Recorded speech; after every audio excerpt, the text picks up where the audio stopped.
Mock test को analyse कैसे करें और उसमें मार्क्स कैसे बढ़ाएं? मॉक टेस्ट तो सबसे पहले तो तुम्हारे जो मतलब वैसे होंगे। एक तो कुछ कोचिंग में होता है कि वीकली टेस्ट हो रहे हैं। राइट। वीकली में तो तुम्हें अपना वीक का सिलेबस ख़त्म करके ही देना है, राइट। या फिर जितना भी हो पर तुम्हें देना ज़रूर है, क्योंकि टेस्ट देने से ना तुम्हें पता चलता है कि तुम्हें वो टॉपिक अच्छे से आता है या नहीं। राइट। तो हो सके तो most of the syllabus complete करके टेस्ट दो, पर दो रेगुलरली टेस्ट दो, क्योंकि इससे एक आदत बनती है। और फिर कुछ कोचिंग में शुरू हो जाते हैं कि है ना 1/4 सिलेबस का टेस्ट हो रहा है, पार्ट टेस्ट सिलेबस शुरू हो जाते हैं ना, वो काफ़ी सही होते हैं वे मेरे पॉइंट ऑफ व्यू में। क्योंकि उससे ना तुम्हें एक यूनिट का ना तुम्हें पता चल जाता है, पूरे यूनिट का, कि ये तुम्हें आता ही नहीं, टॉपिक वाइज नहीं, पूरे यूनिट का ही ओवरव्यू मिलता है। तो वो एक अच्छा मतलब पार्ट है, पार्ट टेस्ट और सेमी टेस्ट, उसमें तुम्हारा अच्छे से एनालाइज होता है। फुल टेस्ट में क्या है, पूरा ही तुम्हारा ओवरऑल तुम्हारी टेस्टिंग हो रही है।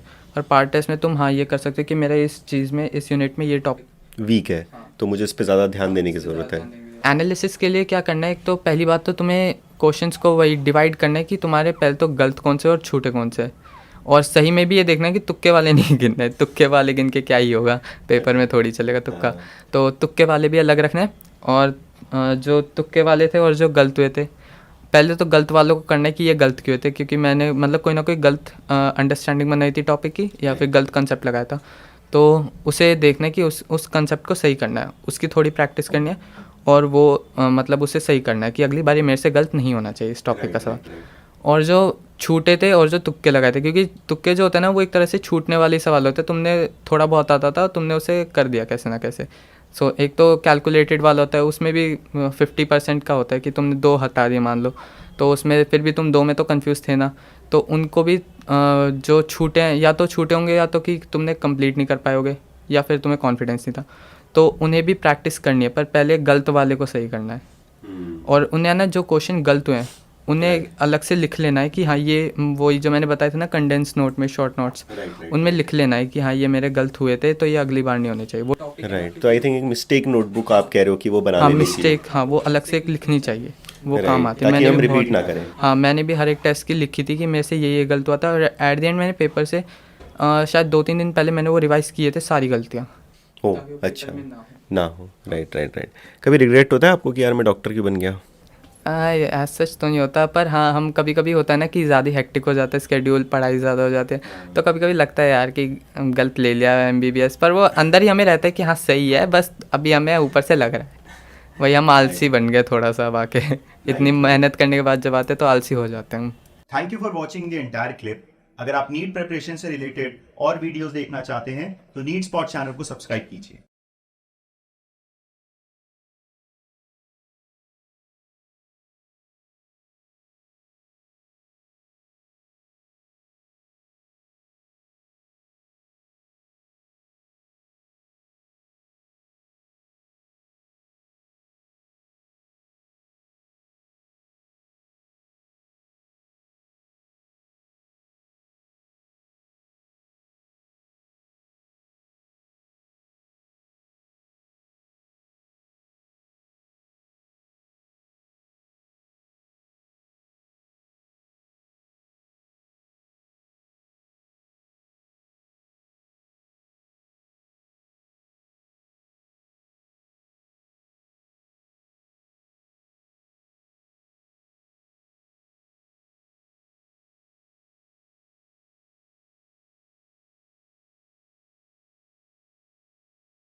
Thank you for watching the entire clip.